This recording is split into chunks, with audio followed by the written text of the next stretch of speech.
दोस्तों, सुकून में रहें, मगर ये सुकून कैसे हासिल होगा,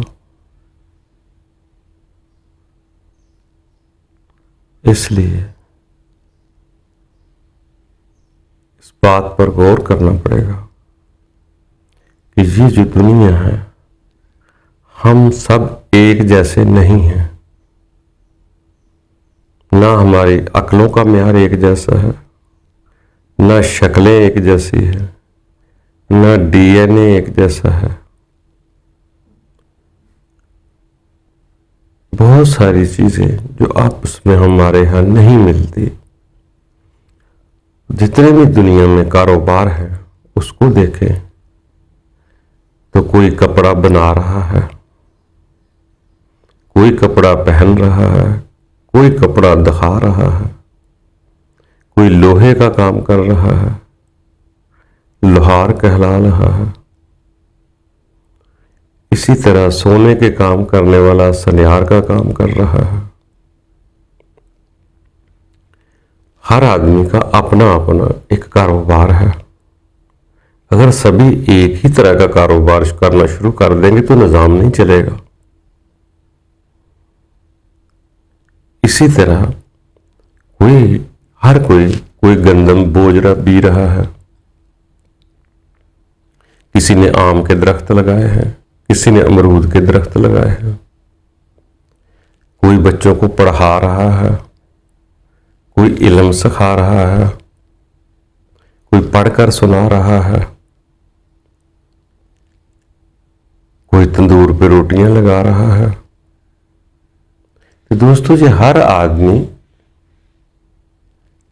मुख्तलिफ तरीके से रोजगार कमा रहा है और अपने बच्चों का पेट पाल रहा है। सभी हम एक ही काम नहीं कर सकते। न सभी के एक मुकाम होते हैं, न सभी की एक जगह होती है। हर आदमी अपनी अपनी जगह पे अपना मुआशियाती निजाम चला रहा है और सबको हक है वो चलाए, क्योंकि ये दुनिया एक जैसे लोगों की नहीं है, मुख्तलिफ निजाम है। अलबत्ता सबके साथ गौर करें तो एक यूनिवर्सल लॉ है, उसको साथ निभाएं। ख्वाह कोई इंजीनियर हो या डॉक्टर हो या कोई भी हो, आपका कोई भी मुआशियाती निजाम है, इसमें कोई फर्क नहीं पड़ता। आप जिस भी कारोबार में हैं, ख्वाह आप राइटर हैं, ख्वाह आप शायर हैं, ख्वाह आप मुसन्निफ हैं, जो कुछ भी है, जो आप पढ़ा रहे हैं, स्कूल में पढ़ा रहे हैं, यूनिवर्सिटी में पढ़ा रहे हैं, किसी को कुछ भी पढ़ा रहे हैं, जब हम उनके बदले में तन्हाएं लेते हैं, बच्चों अपनों का पेट पालते हैं, तो कम से कम एक यूनिवर्सल लॉ है कि हर इंसान को अपनी ड्यूटी में मुखलस हो जाना चाहिए।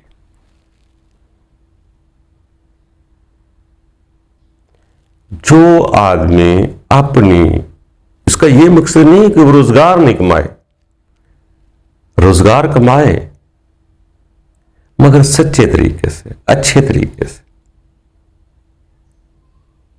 जो उसकी ड्यूटी है वो पूरी और सच्चाई के तौर पर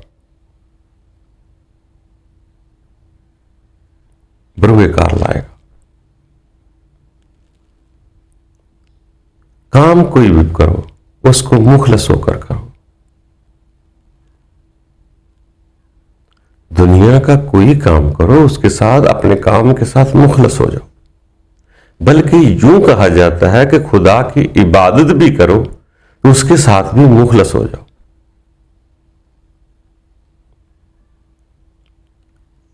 हर कोई अपने पेशे से, अपने कारोबार से अगर वो मुखलस हो जाता है तो एक दिन बहुत अच्छा और बेहतरीन इंसान बन जाता है।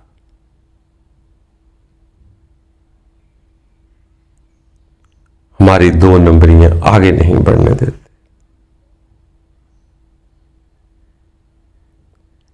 हम किसी भी शोबे में होकर पैसा भी लेते हैं, फिर भी हमारे अंदर एक लालच तमा होती है। खलूस से उसके साथ हमदर्दी नहीं करते। फीस तो आपने ले ली है, आपका काम है गाहक हो मरीज हो उसको खलूस के साथ बाकी काम आपने करना है। हम उसको सही हिदायत नहीं देते। और लालच भरे आदमी भी, हर इंसान ये कहता है कि मेरा गाहक किस तरीके से ज्यादा होंगे। यकीन जानो, अपने लालच के लिए हमने 1 प्लेट गोश्त खाना हो, किसी की गाय हलाल करवा देते हैं। हमें एक गाय के 10 रुपए फीस ज्यादा लेने हो, उसको ऐसी मेडिसिन दे देते हैं कि वो सारी जिंदगी हमारे चक्कर लगाता रहे। हम ऐसा लोहा तैयार कर देते हैं कि आए दिन उसके लेंटर टूटते रहे। हम ऐसे किताबें लोगों को दे देते हैं कि इंसान एक दूसरे से नफरत करता रहे। हम वो इल्म देते हैं जो इंसान टुकड़ों में बंटता रहे। इसलिए दोस्तों, हमें अपनी अपनी हर जगह, हर आदमी को अपनी सोच दुरुस्त करनी है। काम कोई भी हो, काम एक जैसे नहीं होंगे। हम कामों को एक जैसा मिलाते हैं, काम कभी नहीं मिलते। यहां तो ईमान के दर्जे नहीं मिलते, कहीं कभी भी नहीं मिलते। हर आदमी का अपना अपना दर्जा है, अपना अपना मुकाम है, अपनी अपनी चीज है, अपने अपने हालात हैं। तो कोशिश करके पहले अपने आप को खालिस कर दें। जो भी काम कर रहे हैं उसको खलूस के साथ, अगर कोई पैगाम दे रहे हैं तो पूरा पूरा सेम खलूस के साथ पैगाम देने की कोशिश करें। अपनी इज्जत शामिल ना कर लें कि पैगाम तो मैं किसी का दे रहा हूं मगर मेरी इज्जत बीच में होना शुरू हो जाए। ये मिलावट अच्छा नहीं होती। अगर मैं किसी आदमी की शायरी, शेर या नसर को पढ़कर आपको सुना रहा हूं तो मैंने तो पैगाम दिया है। अब मैं अपने अंदर ख्वाहिश पैदा कर लूं कि मैंने सुनाया है, मेरी इज्जत भी करो। वो जो ख्वाहिश है मुंह से कोई नहीं कहता, जो अंदर ख्वाहिश पैदा होती है वो सोच ही इंसान की बुरी होती है। वरना इंसान तो बुरा नहीं है। अगर आप ये कहें कि ये इंसान के कान की मैल बुरी होती है, आंखों का पानी बुरा होता है, मुंह का थूक बुरा होता है, तो ये चीजें बुरी नहीं होती, ये जिस्म का हिस्सा है। ये तो साफ हो जाती है, हर गंदगी साफ हो जाती है। 5 फुट का, 6 फुट का, 7 फुट का कोई भी आदमी बुरा नहीं होता। बुरा होता है तो वो जो उसके अंदर बुरी सोच पैदा होती है, जो अपने कारोबार को सही तरीके से सरअंजाम नहीं देता, बेईमानियां करता है, 2 नंबरियां करता है, किसी से मिलता भी है तो 2 नंबर होकर मिलता है, अपने मफादात बीच में रखता है। आस्ता आस्ता, एकदम से नहीं होगा, आस्ता आस्ता इसको खुरचना शुरू कर देंगे तो एक दिन दुरुस्त हो जाएंगे हम सब।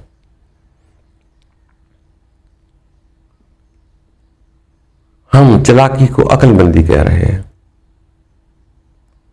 तो चालाकी भी ऐसी बेहूदगी से करते हैं कि दूसरे को पता भी चल रहा होता।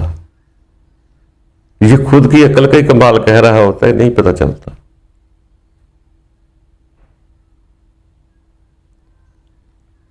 तो इसलिए सियाने फिर लोग कहा करते थे कि भाई दूसरों को सारे अपने वाले काम नहीं करवा सकते, आप क्यों परेशान हो रहे हैं।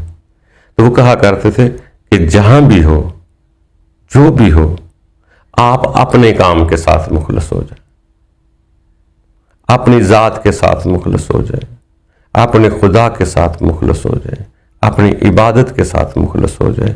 जो भी आप काम कर रहे हैं आप मुखलस हो जाएं। जब आप मुखलस हो जाएंगे बहुत सारे लोगों को आपकी नजर मुखलस कर देगी। मगर ये जरूरी नहीं कि आप सबकी कोई ठेकेदार हैं। आपने तो अपने आप को मुखलस होना ना। तो फिर अब कभी कभी आपके हाथ से बात भी खालिस निकल सकती है। दूसरों के लिए फिक्रमंद ना हो दूसरा क्या कर रहा है, मुझे क्या करना है, इसके लिए फिक्रमंद हो सकते। हम लोग दूसरों को बुरा कहते हैं, खुद को अच्छा कहते हैं। नहीं तो ये काम लेता रहता है। यूनिवर्सल लॉ में है कि नीयत दुरुस्त रखो, नीयत दुरुस्त रखो, फिर कहीं से भी गुजरो, आपकी नीयत दुरुस्त है फिर कोई फर्क नहीं पड़ता। अगर नीयत बद है तो यकीन जानो आपके पास कोई भी ना हो, आप अकेले भी हो, तो आप बाएं हाथ वालों के साथ शामिल हो चुके हैं, इसलिए कि नीयत बुरी है। जैसे वो अक्सर सियाने लोग कहा करते थे, जिसकी तन्हाई पाक है वो बहुत अच्छा इंसान है। अब तन्हाई में इंसान के पास कुछ भी नहीं होता, सिर्फ उसकी सोच बुरी अच्छी होती है। अगर सोच बुरी है तो वो बुरा है, सोच अच्छी है तो वो अच्छा है। इसलिए तन्हाई में जब नीयत पाक होती है तो कोई पाक जात है जो अपना बहुत जल्दी कर्म कर देती है। बाकी दोस्तों कोशिश करना बस इतना ही है, वो जरूर करो, बाकी आगे कुदरत का काम है। वो कितने फीसद कितने गुना देता है वो जानता है, और आपकी सोचों से बाल आता रहा। अच्छा मेरे दोस्तों, आप खुश रहें और इसी तरह खुश होंगे कि अपने आप को ठीक करें, अपनी नीयत को दुरुस्त करें, दूसरों को अल्लाह की सुपुर्द करें। कहाँ कहाँ सर खपाते फिरेंगे, किस किस को ठीक करते रहेंगे, बहुत मुश्किल है। खुद को ठीक कर लो, यही सबसे बड़ा कमाल है। अल्लाह ताला हम सब के लिए आसानियाँ पैदा करे और खुद से खुद ही की पूछगिछ होगी, दूसरे की नहीं। खुश रहो।